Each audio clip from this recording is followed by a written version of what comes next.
तो मुंबई के मलाड से लेकर के दिल्ली के महरौली तक का पूरा सफर इस एक रिपोर्ट के जरिए हमने आपको समझा दिया, लेकिन पुलिस स्टेशन से लेकर के यहाँ कोर्ट तक का सफर अब आगे आज हम अभी आपको दिखाने वाले हैं। मेरे सहयोगी आनंद तिवारी भी यही मौजूद है साकेत कोर्ट के बाहर, और कुछ वक्त के बाद जैसा बार बार मैं आपको कह रही हूँ कि यहाँ लेकर के दिल्ली पुलिस आने वाली है आफ्ताब को। आनंद, क्या खबर मिल रही है? पुलिस कब तक लेकर के आफ्ताब को आ सकती है और कस्टडी की डिमांड कितने दिन की दिल्ली पुलिस की तरफ से की जाएगी? जी देखिए शालिनी, 12 बजे के बाद का समय बताया जा रहा है कि उसके बाद किसी वक्त उसे साकेत कोर्ट में यहाँ पर भारी सुरक्षा इंतजामों के बीच लेकर आया जा सकता है। यहाँ पर आज दो महत्वपूर्ण सुनवाई होना, एक तो पुलिस नार्को को लेकर अपनी दलील रखेगी कि आखिर नार्को टेस्ट क्यों जरूरी है, और इसमें आफ्ताब से आज कोर्ट ये पूछ सकती है कि क्या उसकी इसमें रजामंदी है, क्योंकि देखिए बहुत ही एक टेक्निकली काफ़ी बड़ा ये टेस्ट होता है। हालांकि इसका कोई एविडेंस कोर्ट में मान्य नहीं है, केवल एक सपोर्टिंग एविडेंस के तौर पर इसे काम में लाया जा सकता है, जैसे कि आरुषि तलवार केस में। अगर आपका क्रेडिट स्कोर कम है तो बैंक लोन छोड़िए, शादी के लिए लड़की भी नहीं मिलेगी। क्रेडिट स्कोर इम्प्रूव करना है तो फ्रीडम ऐप को अभी डाउनलोड करो। या 26/11 में जो कसाब का नार्को टेस्ट हुआ था वो एक केवल सपोर्टिंग एविडेंस के तौर पे काम आता है, क्योंकि पुलिस को शुरुआत से लग रहा है कि वो गुमराह करने की कोशिश कर रहा है। कई तरह की कहानियां उसने पुलिस को बताई है, लेकिन पुलिस को वो कहानियां पच नहीं रही हैं।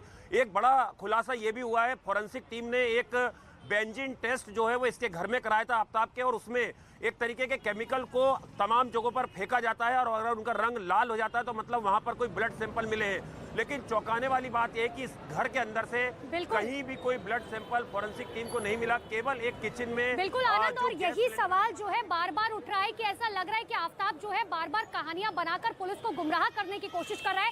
इसीलिए पुलिस चाहती है कि कम से कम उन शकों को दूर करने के लिए, सवालों का जवाब ढूंढने के लिए नार्को टेस्ट जो है वो करवाया जा सके। लेकिन देखिए पुलिस के हाथ जो है वो कई अहम सुराग जो है वो लग चुके हैं, पुलिस लगातार तलाश कर रही है। लेकिन जो एक बहुत महत्वपूर्ण चीज जो ढूंढी लगातार जा रही है वो है श्रद्धा का मोबाइल फोन, क्योंकि ये कहा जा रहा है कि मई के बाद ही आफ्ताब ने श्रद्धा का मोबाइल फोन जो है वो एक ऑनलाइन एप्लीकेशन पर बेच दिया था। इतना ही नहीं, पिछले कुछ महीनों से वो लगातार कई सिम का इस्तेमाल करा था, एक नहीं कई सिमों का इस्तेमाल लगातार करा था, और उन्हीं सिम से जो है वो online application, dating application download करने के बाद लड़कियों को अपने घर पर बुलाता था, और वहीं पर जहां पर उसने श्रद्धा की हत्या की थी। एक रिपोर्ट इसी पर आपको दिखाते हैं।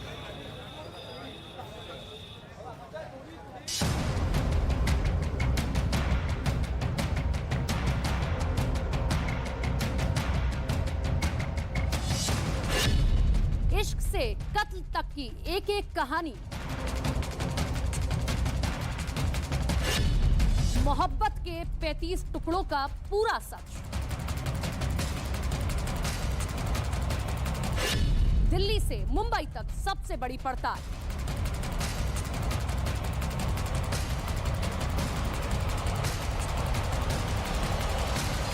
सोसाइटी के जिस फ्लैट में श्रद्धा और आफ्ताब रहते थे वहां न्यूज 18 की टीम भी पहुंच गई। पता लगा कि वो दोनों सोसाइटी के फ्लैट नंबर 201 में रहते थे, और उस मकान को किराए पर लेने के लिए उन दोनों को खुद को पति पत्नी बताया था। यानी मकान लेने के लिए जो पुलिस वेरिफिकेशन होती है उसमें उन दोनों ने शादीशुदा होने का दावा किया था, जबकि कहा जा रहा है कि शादी के मुद्दे पर ही उन दोनों के बीच लड़ाई होती थी, क्योंकि आफ्ताब इसके लिए तैयार नहीं था, और आरोप है कि उसने दिल्ली आने से पहले मुंबई में भी श्रद्धा के साथ मारपीट की थी। वो लोग आपस में झगड़ा करते थे, जो भी करते थे उसके घर में, और ज्यादा वो लोग किसी से बात नहीं, किसी से आस पड़ोस में उन लोग का लेना देना कोई नहीं था। बताया गया कि मुंबई के इस मकान में वो दोनों करीब 6 महीने तक रहे, और इसके बाद वो दिल्ली शिफ्ट हो गए थे। श्रद्धा के कत्ल के आरोपी आफ्ताब अमीन पर कानून का शिकंजा कस चुका है। उसके खिलाफ कई सबूत भी मिले हैं जिससे उसका बच पाना नामुमकिन है। जी हां, कई सबूत मिले हैं। पहले सबूत की अगर बात की जाए तो पहला सबूत यह है कि आफ्ताब ने खुद श्रद्धा की हत्या की बात कबूली है। दूसरा सबूत वो फ्रिज है जिसमें उसने श्रद्धा के 35 टुकड़े करके रखे थे, और उसके बाद दुकानदार का बयान सामने आया। जिस दुकान से चाकू खरीदा उसका भी बयान सामने आ चुका है।